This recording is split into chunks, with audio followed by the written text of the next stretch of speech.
What is going on, everybody? Welcome back to the channel. Aftersound here, bringing you Splinterlands content every single day. We also stream right here in this channel every Tuesday, Thursday, and Sunday morning. So come by and say hello. All right, guys, I want to talk about card unlocking for our ever so precious Soulbound reward cards. Now, this is going to be, I'll say this right off the bat, this is probably going to be a little bit of a spicy video just because I'm going to go with the take that I think is probably controversial.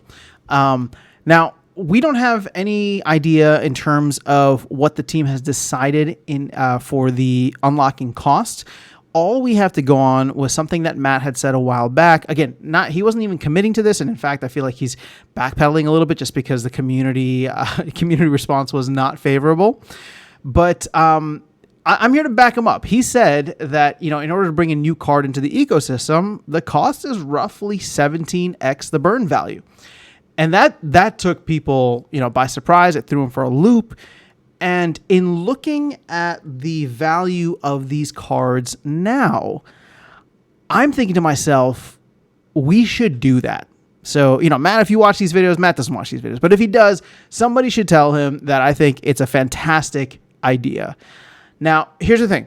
We all want cards to hold and retain their value. We want them to be valuable, right? We don't want them to be just dumped on the market for super cheap. As much as people say like, oh, cheap cards is going to bring new players in, that's not necessarily it. I think, high earnings with cheap cards will bring new players in, but a lot of what we talk about here, right, especially for the people that are very sensitive to the card values and their card collection values, you want your cards to have some kind of value. You want to pay for them because they're good, and then you want them to hold their value over time, right? Now, I have a bunch of spicy videos probably incoming just because I've had a lot of thoughts on a bunch of different things. But like specifically with card values, right? I don't know that they're supposed to stay up. But again, I'm going to say that for a separate video. For the purposes of this, I just want to look at what the comparable cards in the market would be if we were to do a 17x multiplier for the burn unlock, for the card unlock. Now, I'm going to just have this calculator off to the side here. So let's start with commons, right? We're going to go through each of the rarities. We won't spend like a bunch of time on all of them, but just to show you what I'm talking about. So it's 5 DEC, or 5 CP is the burn value, times 17 is 85 DEC. So 85 DEC at PEG is about 8.5 cents, which just for reference would put us up around this range where you see a lot of Rebellion cards, you see beta cards, some Untamed, some Riftwatcher cards. So immediately the class in which these common cards would be coming into would have this kind of value. And keep in mind, if Matt, and Matt did mention this more recently, so I think we're going to have it. If we get to a situation where there's going to be a limited time to unlock, right? That could go one of two ways. That could go where it's just like we don't have too many cards that get unlocked, meaning that the value in terms of like unlocking them, the 8.5 cents, kind of sets an arbitrary floor because people won't unlock them if they don't have anything else that they can do with them, meaning that they don't have a buyer or land or whatever else it's going to be used for. So in that sense, right, it could be great. The other part of it too is if you get too many people unlocking, right? Because it's just like, hey, the window is X amount of months long or whatever the time period is. And people just are like, yeah, screw it. Let's just unlock, right?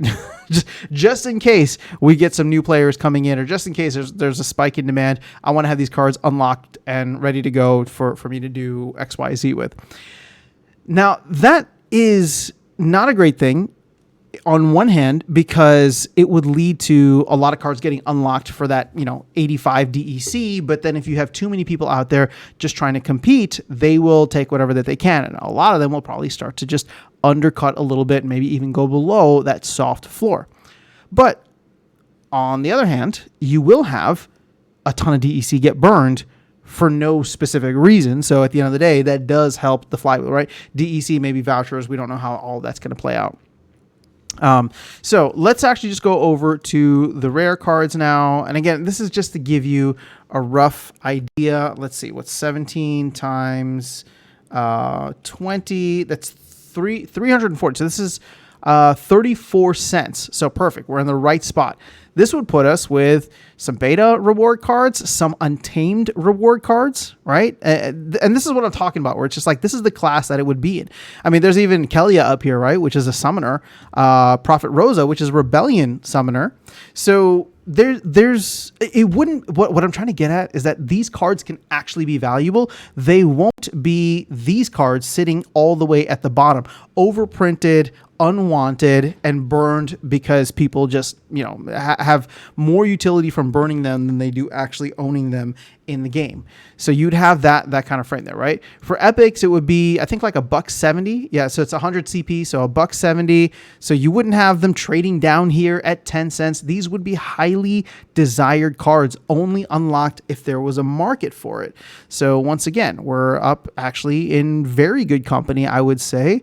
Look at this. You have Halfling Alchemist, a promo card. We would be on par with a promo card with a bunch of beta cards as well. Ilthane, a Rift Watchers summoner card, right? So again, I think it would be in good company. And maybe it's going to be slightly less, right? Because especially if DEC is below peg, but you're still seeing a good, in my opinion, a good group of cards to be associated with from a price or value perspective. And then finally, legendary cards. What is this? 500 times 17. All right. So these would be $8.50, right? 8,500 DEC. So you can see here, I mean, it's going to be higher than most of these, actually even Untamed and Chaos Legion and Rift Watcher legendary cards. Let's go up. You can see Almo Cambio for $7. You can see Coral Lurker for $8, right? Lord Arianthus, I believe this is a reward card, right? Yeah, it was a reward card for beta. So, it would be on par with some of these, I don't want to say top tier, but definitely mid-tier cards. And again, I'm looking across the entire catalog of Splinterlands, right? And that's the point of this, is just to be able to look and see what cards these would be compatible with. And for the most part, a lot of these reward cards are fantastic and a huge part of the meta. And maybe most importantly, they are still going to be involved with Modern for another, I think about a year, right? Until next summer, if Matt wants to go with the 18-month cycle, right? So maybe June of next year is when we would see the next core set come in. Maybe if they're not doing a mini set, the new core set comes in sooner than that. I don't know, but either way, like, there's going to be a period of time in which these cards are going to be available in Modern format. And if the team is successful in bringing people into the game before that, well, they're going to come in and want to have those cards, and there just won't be that many of those cards unlocked. So that's my thought on this. I think that it would be worthwhile to have a high cost. I would love to hear the other side of this, right? I would love to hear why people think it would be a bad idea outside of the fact that it would just be expensive to get these cards. Now, here's the thing. Is it possible that these cards get released and then lose value the way that all other cards so far have? Yes, and I outlined that, right? I outlined that earlier by saying that if too many cards get unlocked for the sake of getting unlocked, yes, a byproduct of that would be a ton of DEC burn, and hopefully that helps to spike SPS or get DEC back to peg and spike SPS. But it could lead to too many cards being burned and therefore the demand not rising high enough to meet the supply if new players or not enough new demand comes in for it. But at the end of the day, are they going to be at, Jin Oshana's Jin Bilchka levels of 50 cents, or whatever those cards are going for? No, absolutely not. I don't think so, right? And granted, I'm putting this out there publicly on record for forever on the internet, so I could be wrong. There's no way that I would know, and I'm just kind of predicting here, and you know how I feel about that. But in my opinion, if the incentives are aligned properly, meaning that you have a high cost to discourage people from just willy-nilly unlocking them for fun, only unlocking them if they absolutely need it or if there is demand, right? The cards are only, converted over to NFTs if the demand is there.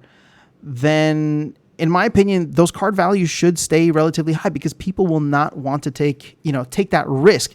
And they definitely, in my opinion, will not want to take that risk in mass, right? They don't want to just go and be like, you know what? today I feel like paying $8 per BCX to unlock, these legendary cards. And hopefully someone in the future is going to come in and buy them, right? Like I don't know many people that would want to do that. But again, I could be wrong. Maybe you have some whales that just want to take advantage. I don't know. Maybe some people just betting on the game, or maybe there's an exploit or loophole or something. But that's just my thought on this. Very curious to hear your opinions, either for or against that multiplier. And again, 17x seemed somewhat arbitrary. I know Matt was like, saying that it was based on the calculations that they were doing of bringing like a rebellion pack into existence, right? And in that way, I would love for him to show his work, not because I don't believe him, but I think it would be valuable for the community to see that. And whether it's 17x or 15x or 10x or 20x, whatever it is, for him to be able to show why this adds value, right? Like I believe the thesis, I believe it, but I think many folks out there think that it's just this like cash grab or what. And again, the team doesn't make anything from this, right? But just believe that it's like this arbitrary thing that the team is doing to make their lives more difficult. When in reality, I think it helps to A, preserve the value of cards, and B, help get the flywheel going by burning more DEC and vouchers and potentially SPS eventually. So that's all I have for you guys in this video. Let me know your thoughts in the comments below. Otherwise, I'll catch you all in the next one and see you around the game. Take care.